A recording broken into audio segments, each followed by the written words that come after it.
अंधकार से प्रकाश की तरफ ले जाए, उसे गुरु कहते हैं प्यारे, उसे गुरु कहते हैं।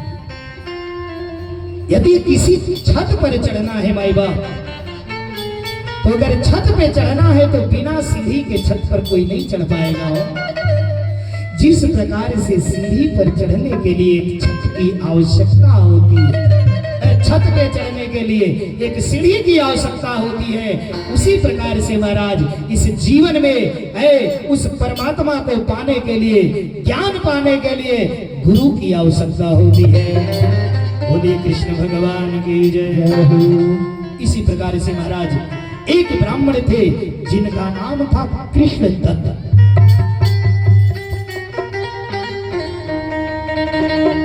कृष्ण दत्त ब्राह्मण थे, इनकी पत्नी अत्यंत सुशीले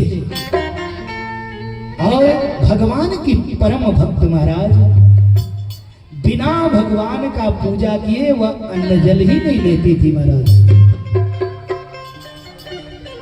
एक समय की बात है महाराज, कृष्ण दत्त ब्राह्मण के वहां देवर्षि नारद भ्रमण करते हुए, पृथ्वी विचरण करते हुए कृष्ण दत्त ब्राह्मण के घर आ पहुंचे महाराज। और जैसे आए महाराज, वह ब्राह्मणी देख करके हो, ब्राह्मणी नारद जी को देख करके नारद जी को सुंदर आसन दिया, नारद जी के चरणों को धोया और चरणों को धो करके माई बाप, चरणों को धो करके उनके चरणों को अपने घर में सिंचन की।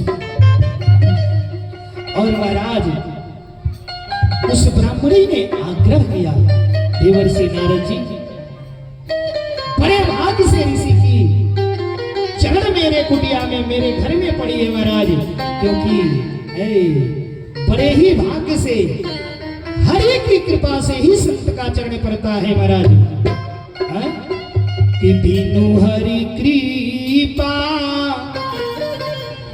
मिले नहीं संता। कहा गया ना कि बिना परमात्मा के कृपा के संत का भेंट नहीं होता है माई बाप। और जब मिलते हैं संत तो बताते हैं पंथ, और जब हम पंथ पकड़ के चलते हैं तो मिल जाते हैं भगवंत। बोलिए कृष्ण भगवान की जय हो। कहा सूत गुरु बिन कुछ करई, अता को काज एक न सरई। आ गुरु बिन मुक्ति पंथ नहीं पावे, आ गुरु बिन नर 84 जावे। बिना गुरु के पंथ नहीं मिलने वाला। और इतना ही नहीं माई बाप, बिना गुरु के मनुष्य इसी 84 में घूमता रहता है। अब महाराज नारद जी जैसे आए हो, नारद जी से इस ब्राह्मणी ने आदर सत्कार करने के बाद निवेदन किया, हे देवर्षि बड़े भाग्य से आपके चरण हमारे घर में पड़े हैं, आपका आज्ञा हो तो मैं भोजन की व्यवस्था करवाऊं। मेरी इच्छा है कि आप मेरे घर भोजन करें। बोलिए कृष्ण भगवान की जय हो। तेहि पर एक इतिहास पुराना, असौनिक सुनो मोर जो जाना। आयवथ उत्तर योजन 4, रहे ग्राम एक यति सुधारी। बड़ा ही सुंदर गांव था महाराजो। अब नारद जी से निवेदन करके हो, वह ब्राह्मणी नारद जी से निवेदन करने के बाद भोजन बनाया, और भोजन बना करके नारद जी को पवाया। नारद जी भोजन पाए और उस ब्राह्मणी ने है पंथा करने लगी। बोलिए कृष्ण भगवान की जय हो। तेहि दीन तेहि पूर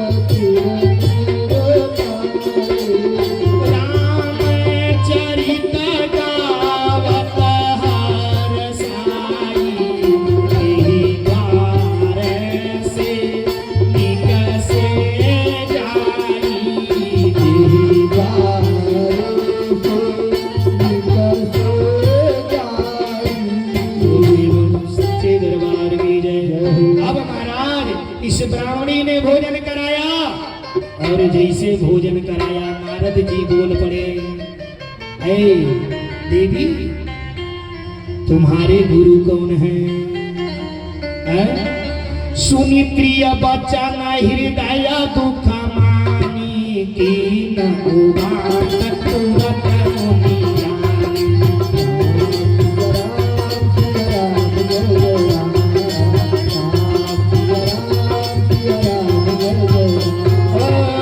लखी सुंदरी भयायुत उचारी दीन बमन कर चूक हमारी।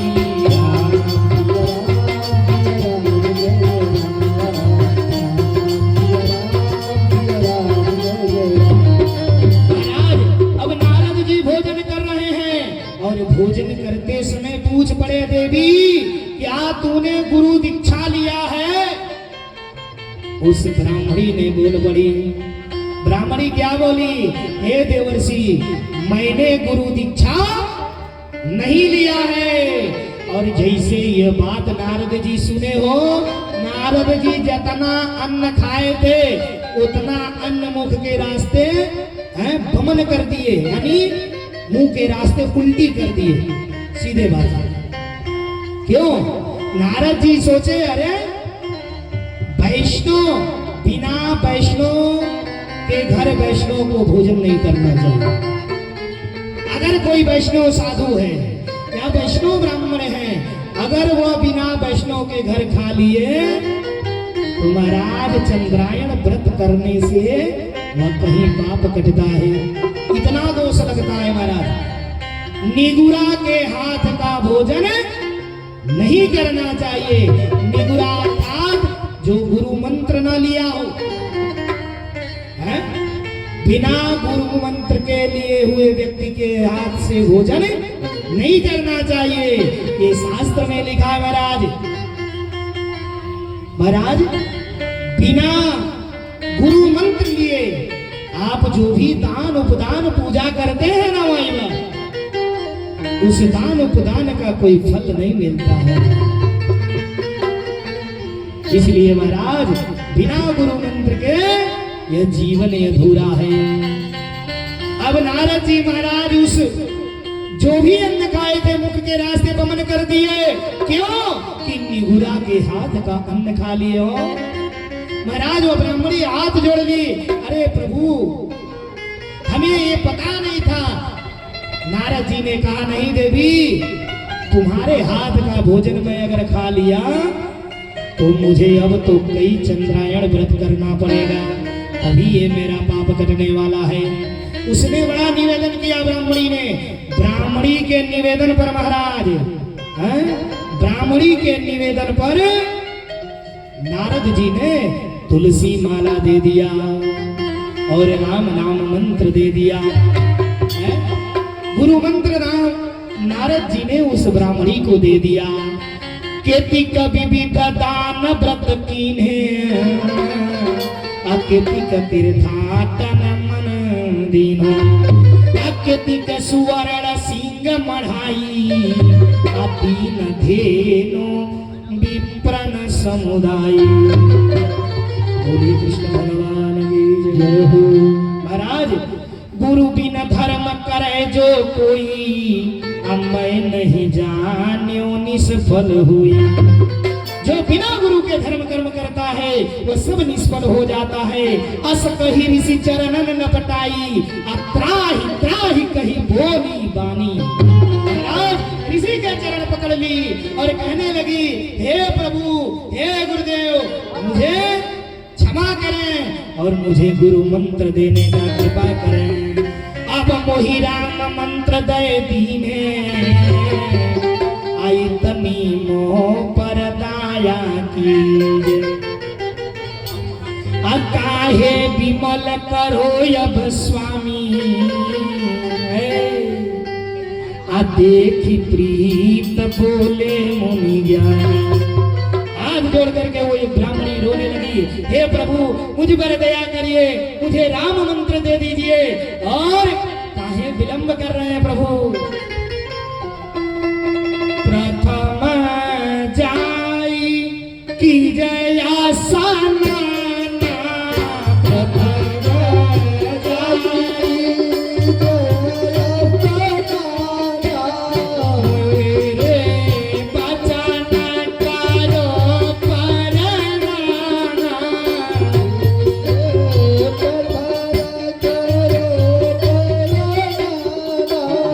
सुनी सुंदरी का कोमल वाणी,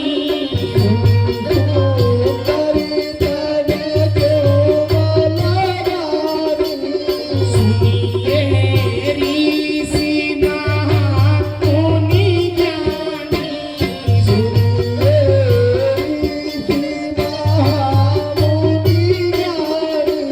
बोलिए साचे दरबार की जय। अब महाराज नारद जी ने कहा देवी जा करके स्नान करके आओ। स्नान करके जैसे आई हो नारद जी ने तुलसी का माला दे दिया।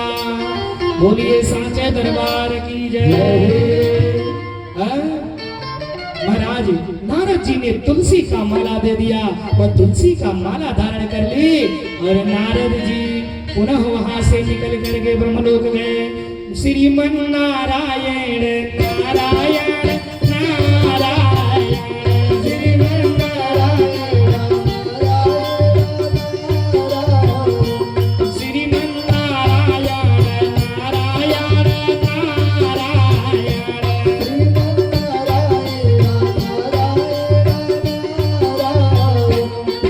बोलिए साचे दरबार की जय। इधर महाराज नारद जी बीड़ा बजाए और निकल लिए। इधर ये ब्राह्मण जो थे ना वो कृष्णदत्त ब्राह्मण कहीं गए हुए थे। इधर इनकी पत्नी जो ब्राह्मणी थी आए राम नाम का माला ले लिया और भगवान का भजन करने लगी। आज जैसे कृष्णदत्त ब्राह्मण घर पर आए और जैसे घर पर आए महाराज और ते ही छाड़ा मिलाए कासुपति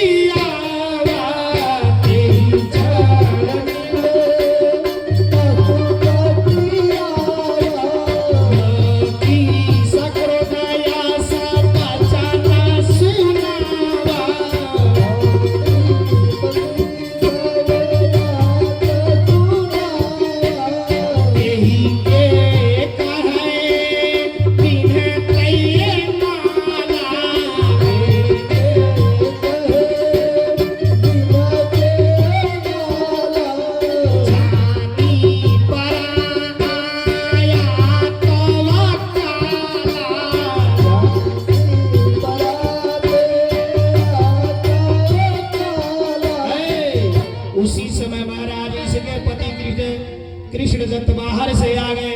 आज ऐसे बाहर आए तो देख रहे हैं पत्नी को साध्वी का भेष हो और गले में तुलसी की माला राम नाम का जप चल रहा है।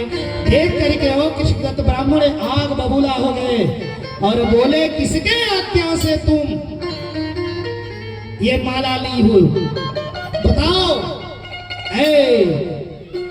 लगा बुरा भला बोलने, कहा तुरंत इस माला को फेंको, इस भेष को हटा दो। लगा पत्नी को दंडित करने हो। कृष्णदत्त ब्राह्मण ने पत्नी को दंडित करने लगा महाराज, लेकिन वह पत्नी मानने वाली नहीं। वह बोल पड़ी चाहे मैं मर ही जाऊंगी लेकिन मैं भगवान की भक्ति नहीं छोड़ूंगा। प्रेम सहित सब चीज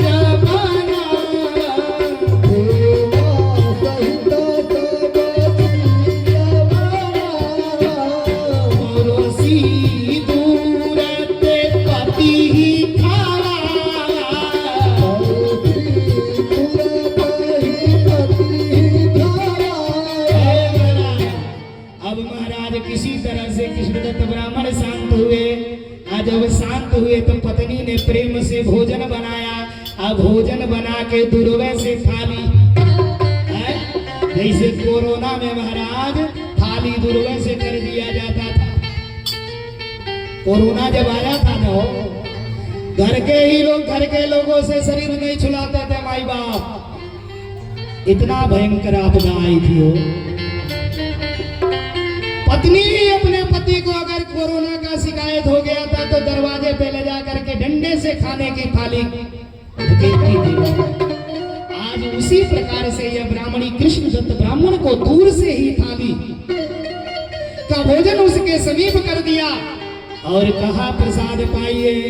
यही विधि पे नीता पीता जलाए,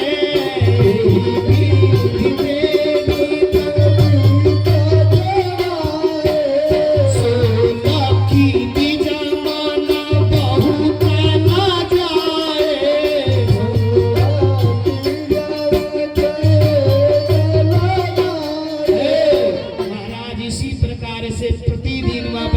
अपने पति को भोजन देती है। और महाराज अंत में है कृष्ण दत्त को बड़ी लज्जा आई। यह सोच करके बड़ा लज्जा आया कि मेरी पत्नी इतनी बड़ी बात और मैं इसका सदैव विरोध करता रहा। ये अपना मार्ग छोड़ने वाली नहीं है, इसको अपने प्राणों से मोह नहीं है जितना अपने नियम कर्तव्य से मोह है। माई बाप अंततः महाराज कहा गया न हो,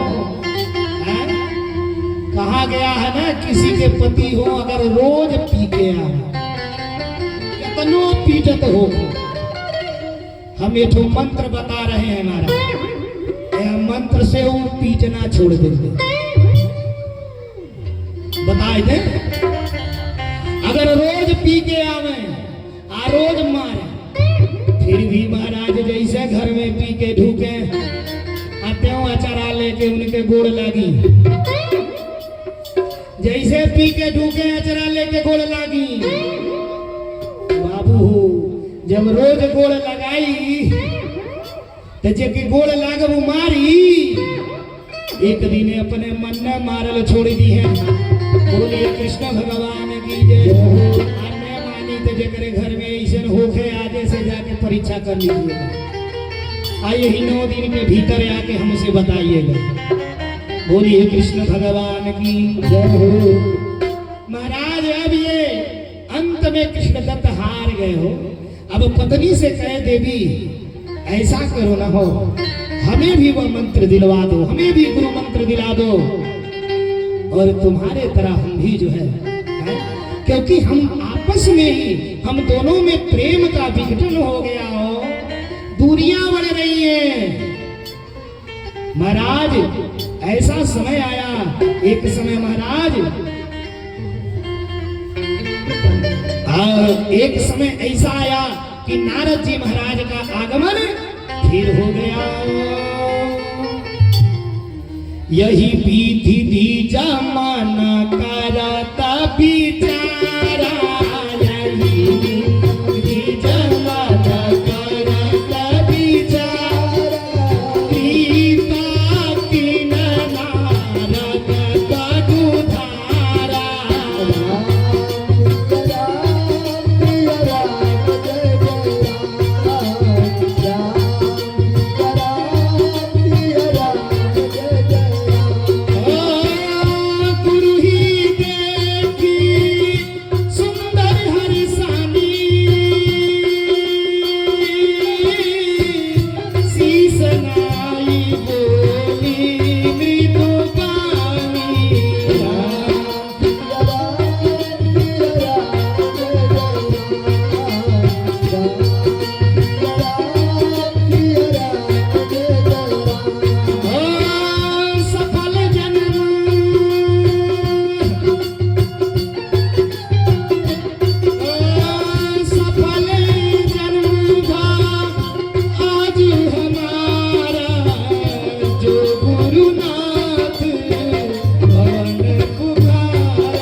सुंदरी ब्राह्मणी हाथ जोड़ करके नारद जी के चरणों में गिर गई। बड़ी ही कृपा हुई महाराज, जो आप पधारे हो और जल ला करके कटौता में नारद जी के चरणों को धोती है। और नारद जी के चरणों को धो करके महाराज वह ब्राह्मणी, वह सलिल, वह चरणोदक अपने महल में, अपने घर में छिड़काव किया महाराज। और नारद जी के 5 परिक्रमा की और परिक्रमा करके नारद जी को द्रव्य प्रदान किया। और महाराज तब तक वह कृष्ण दत्त ब्राह्मण वो अपने पत्नी से कह रहा है, देवी देवी, अरे मुझे जो है गुरु का दीक्षा दिलवा दो, दिलवा दो। अरे बार बार पति निवेदन करने लगे, देवी मुझे गुरु दीक्षा दिलवा दो। और महाराज जब निवेदन करने लगी तो यह पत्नी भी गई हो नारद जी के पास और नारद जी से जाकर के कहती है, हे प्रभु मेरे पति को गुरु दीक्षा दे दीजिए। बोलिए कृष्ण भगवान की जय हो। और महाराज नारद जी तैयार हुए और इधर महाराज आज्ञा गुरु की पाकर के आज्ञा मांगी कीन जीवनारा अखट रस